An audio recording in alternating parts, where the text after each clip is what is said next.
L'emploi américain qui reste quand même le nerf de la guerre, le facteur, le paramètre indispensable pour permettre à la Fed de changer de rythme en matière de politique d'achat d'actifs. C'était tout le sujet du discours de Jérôme Powell vendredi après-midi à Jackson Hole. On y revient encore ce matin dans Smart Bourse avec Thomas Kosterg, avec nous en visioconférence. Bonjour et bienvenue Thomas.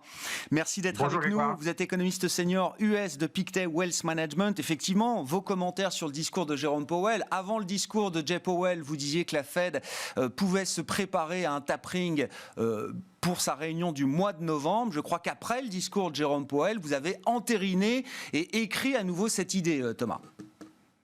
Oui, tout à fait. Donc le message officiel, c'était donc un tapering d'ici la fin de l'année. Donc ce qui nous met plutôt donc en novembre ou décembre. Il est assez probable qu'on y aille au mois de novembre parce que je pense que l'économie américaine devrait montrer des bons chiffres d'ici là. Et ça sera suffisant pour potentiellement annoncer le tapering au mois de novembre et commencer au mois de décembre. Ce qui va être important, c'est pas non seulement le timing, mais aussi le rythme.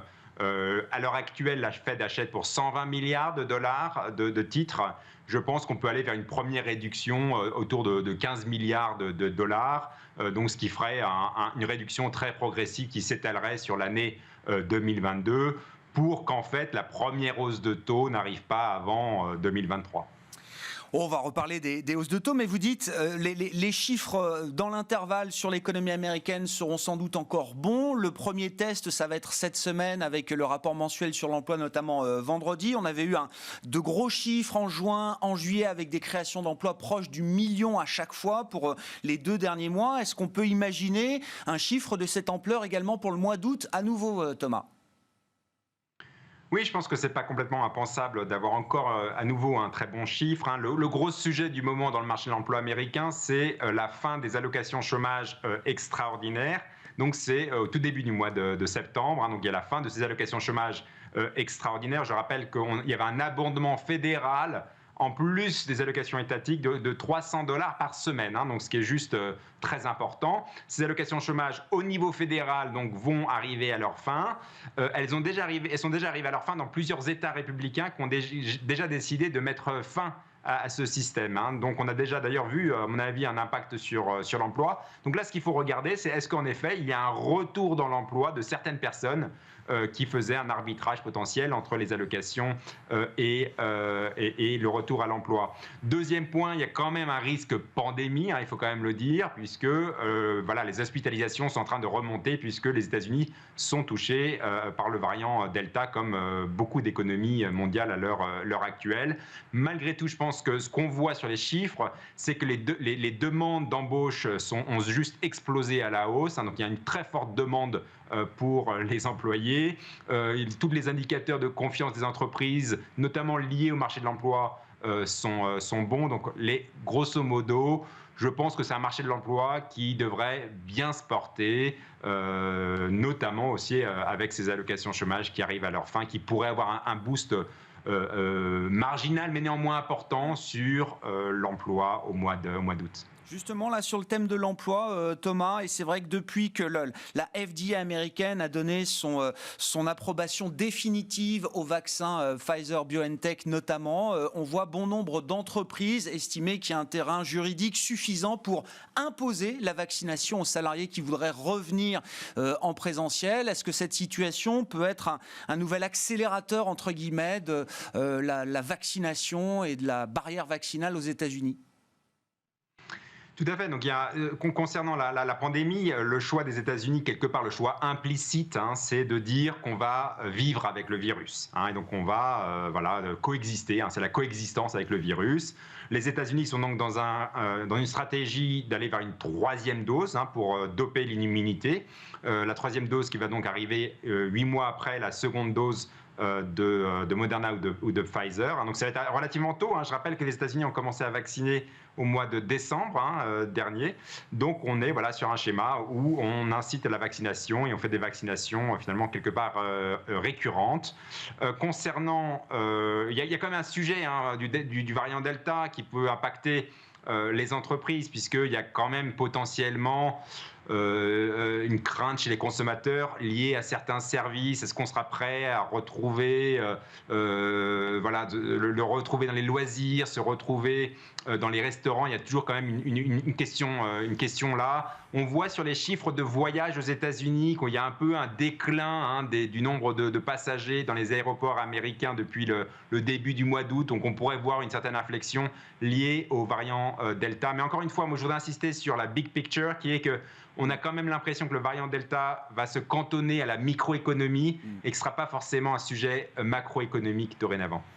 Sur le front de l'inflation, Thomas, et ça nous ramène bien sûr au discours de Jay Powell vendredi, qui continue d'insister sur le caractère transitoire de l'inflation. Est-ce que cet argument du côté temporaire, transitoire de l'inflation, est un argument qui pourrait à un moment se retourner contre la Fed, sachant qu'évidemment tout est en place pour que le côté transitoire dure sans doute un peu plus dans le temps que ce qu'on imaginait il y a encore quelques semaines, quelques mois. Est-ce que c'est un argument qu'il va falloir régénérer d'une certaine manière? On voit bien quand même à un moment que ça pourrait devenir un sujet de pression pour la Fed et pour Jérôme Powell qui défend toujours ce côté transitoire de l'inflation. Tout à fait. Alors c'est vrai que c'est une autre conclusion du speech de Jackson Hole, c'était de confirmer le changement de stratégie de la Fed, qui est donc une nouvelle stratégie qui est le ciblage d'inflation en moyenne. Donc c'est une stratégie qui non seulement tolère plus d'inflation, mais qui quelque part même accueille plus d'inflation. Deuxième point, c'est qu'on a Jérôme Powell qui est assez dogmatique quelque part sur le sujet de l'inflation, puisqu'il croit profondément, au fond de lui-même, que l'inflation, pour des raisons structurelles, sera structurellement basse à cause de la mondialisation, de la technologie et de la démographie. Et donc, il ne croit pas qu'il y ait eu un changement de régime avec la pandémie du coronavirus. Il croit que donc les mêmes forces désinflationnistes vont continuer à s'exercer pour de nombreuses années. C'est un peu ça sa ligne de fond. Il y a quand même un débat pour savoir est-ce que ces forces structurelles n'ont quand même pas un peu changé avec la pandémie, notamment la question du rapport de force des employés, les salaires qui augmentent. Peut-être aussi, on peut se poser la question de la mondialisation et des forces qui poussent à la baisse, donc l'inflation, notamment aux États-Unis. Il y a quand même un débat économique qui commence à émerger et qui est assez intéressant. Là où la Fed a l'air de dire circuler, il n'y a rien à voir, on reviendra à la même désinflation qu'avant la pandémie. En effet, ce qui est quand même à noter, c'est que la Fed, son job, c'est aussi de gérer les risques. Là, on a l'impression que le risque inflationniste est quelque part peut-être un peu ignoré. Là où, c'est vrai, à mon avis, on risque d'avoir un peu plus d'inflation dans les tuyaux, notamment parce qu'on aura tout simplement l'inflation cyclique qui risque d'émerger. Là, on a eu surtout une inflation liée au goulet d'étranglement dans les chaînes de production, un peu dans les services. Mais voilà, il y aura aussi l'inflation plus généralisée liée à la reprise économique forte qu'on a vue cette année. Et vous le dites, Thomas, la Fed, dans sa nouvelle stratégie, veut accueillir, vous l'avez très bien dit, plus d'inflation. J'ai l'impression que cet argument, Jérôme Powell a du mal à le mettre vraiment sur le devant de la scène, a du mal à revenir un peu à la genèse de cette nouvelle stratégie, le côté transitoire, conjoncturel, et puis après, ça reviendra comme avant. Non, la nouvelle stratégie, c'est plutôt de dire, on ne veut pas que ça revienne comme avant. Et le marché, quand on regarde le pricing des hausses de taux, enfin les éléments un peu techniques de marché, le marché semble croire que la Fed va revenir effectivement à un fonctionnement qui prévalait avant le changement de stratégie. Oui, alors concernant le pricing de la Fed, soit le marché ne croit pas au retour de l'inflation, soit il croit qu'il y aura un retour, mais que la Fed ignorera cette inflation plus élevée. Et en effet, moi je pense qu'on a une Fed qui va volontairement ignorer l'inflation potentiellement plus élevée. À mon avis, ça sera très difficile pour que la Fed monte les taux au-delà, mettons, même si on arrivait à 2%, ce qui est déjà pas mal, puisque avant la pandémie, en moyenne, sur plusieurs années, on était plutôt autour de 1,6% pour l'inflation. Donc même si on arrive à 2%, à mon avis, la Fed gardera les taux durablement en dessous de 2%. Et je pense que, encore une fois, pour les acteurs de marché, c'est à mon avis une composante très importante à prendre en compte. Et maintenant, c'est inscrit dans le marbre, dans cette stratégie de ciblage d'inflation en moyenne. Et encore une fois, le petit secret ici, c'est de dire que la Fed n'a pas défini exactement quelle était la période sur laquelle on faisait la moyenne.